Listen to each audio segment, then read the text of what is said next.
الحمدللہ وکفا وسلام علی عبادہ الذین اصطفیٰ اما بعد۔ معزز سامعین و ناظرین، اس سے پہلے کہ ہم آج کی ویڈیو کی طرف بڑھیں، ہم آپ کی خدمت میں گزارش کریں گے کہ آپ اس چینل کو مزید آگے پھیلائیں، شیئر کریں، اور آپ کا بہت شکریہ کہ آپ ہماری ویڈیوز کو دیکھتے ہیں۔ مزید ان کو لائک اور شیئر کرنا نہ بھولیں اور اس صدقہ جاریہ میں ہمارے ساتھ شریک ہوں۔ قربانی سے متعلق گزشتہ کئی ویڈیوز میں ہم گفتگو کر چکے ہیں۔ آج بھی قربانی سے متعلق ایک اہم پہلو زیر بحث ہے، اور وہ یہ ہے کہ قربانی ایک عظیم عبادت ہے، اور ہر عبادت میں نیت بنیاد کی حیثیت رکھتی ہے۔ بخاری شریف کی بالکل پہلی روایت میں ہے، انما الاعمال بالنیات وانما لامرئ ما نویٰ، کہ انسان کے اعمال کا دار و مدار نیتوں پر ہے، اور انسان کے لیے وہی ہوتا ہے جو وہ نیت کرتا ہے۔ تو اس لیے قربانی کرتے وقت خالص اللہ کی رضا حاصل کرنے کی نیت کرنا بہت ضروری ہے۔ اگر قربانی کرنے والی کی نیت میں کچھ خلل ہوا تو اجر سے محرومی بھی ہو سکتی ہے۔ مثلا اگر قربانی کرنے والے کی یہ نیت ہوئی کہ قربانی اس لیے کر رہا ہوں کہ نہ کی تو لوگ کیا کہیں گے کہ اتنے پیسے والا بندہ ہے اور اس نے قربانی بھی نہیں کی، تو اب قربانی کرنے کی صورت میں لوگوں کی واہ واہ تو مل جائے گی، لیکن اجر و ثواب نہیں ہوگا۔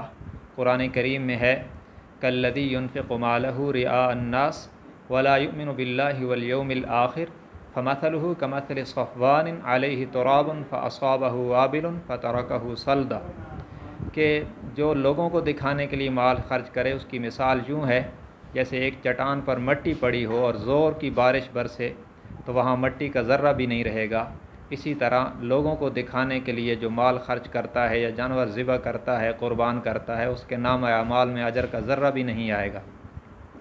تو اس لیے نیت اللہ کو راضی کرنے کی ہونی چاہیے، ورنہ مال بھی قربان ہو جائے گا، اجر بھی نہیں ہوگا بلکہ گناہ بھی ہوگا، جیسا کہ روایت میں ہے، من صلی یرائی فقد اشرکا، اور اسی طرح من تصدق اور من صام یرائی فقد اشرکا، کہ جس نے لوگوں کو دکھانے کے لیے نماز پڑھی، صدقہ کیا یا روزہ رکھا تو اس نے بھی شرک کیا، گو کہ یہ شرک جلی نہیں بلکہ خفی ہے، لیکن بہرحال اجر تو بالکل ہی نہیں ہوگا۔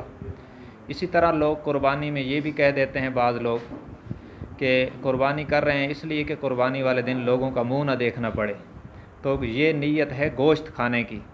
اگر پکی نیت یہی ہو گئی کہ ہم گوشت کھانے کی نیت سے قربانی کر رہے ہیں تو گوشت تو مل جائے گا لیکن اجر و ثواب نہیں ہوگا۔ اس لیے خالص اللہ کو راضی کرنے کی نیت کریں تو گوشت تو مل جائے گا۔ یہ تو اللہ کا کرم ہے کہ قربانی کے جانوروں کا گوشت ان ایام میں مسلمانوں کی مہمان نوازی ہے اللہ کی طرف سے، اس پر اجر بھی ملتا ہے۔ لیکن اگر نیت میں خرابی ہو اور تقوی اور پرہیزگاری والی نیت نہ ہو تو اللہ تعالیٰ فرماتے ہیں سورۃ الحج میں، لن ینال اللہ لحومھا ولا دماؤھا ولکن ینالہ التقوی، کہ اللہ تبارک و تعالیٰ کے ہاں تمہارے گوشت اور تمہارے خون نہیں پہنچتے بلکہ اللہ کو تمہارے دلوں کا تقوی مطلوب ہے۔ تو اس لیے خالص اللہ کو راضی کرنے کی نیت سے جب جانور ذبح ہوگا تو اس پر اجر ہوگا۔ اس لیے مستحب اور مستحسن یہ ہے کہ جانور کو کچھ دن گھر میں رکھا جائے، اور اسی طرح ذبح خود کیا جائے یا ذبح کے وقت جانور کے پاس قربانی کرنے والا خود بندہ موجود رہے، تاکہ اس کے مال کی محبت اللہ کے حکم اور اللہ کی محبت پر قربان ہو۔ یہ چیز اللہ کو مطلوب ہے، اور یہی وہ چیز ہے جو انسان کو فرشتوں سے بہتر بنا دیتی ہے۔ اللہ فرماتے ہیں وَآتَ الْمَالَ عَلَىٰ حُبِّهِ ذَوِي الْقُرْبَىٰ، ایمان والوں کی خوبیاں بیان کرتے ہوئے فرمایا کہ ان کو مال سے محبت ہوتی ہے، لیکن اس کے باوجود اللہ کی محبت پر مال کی محبت کو قربان کر کے اسے قریبی رشتہ داروں کو دیتے ہیں۔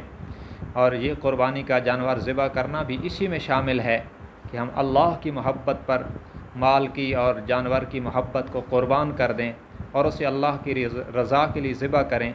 یہی قرآن کا مطالبہ ہے۔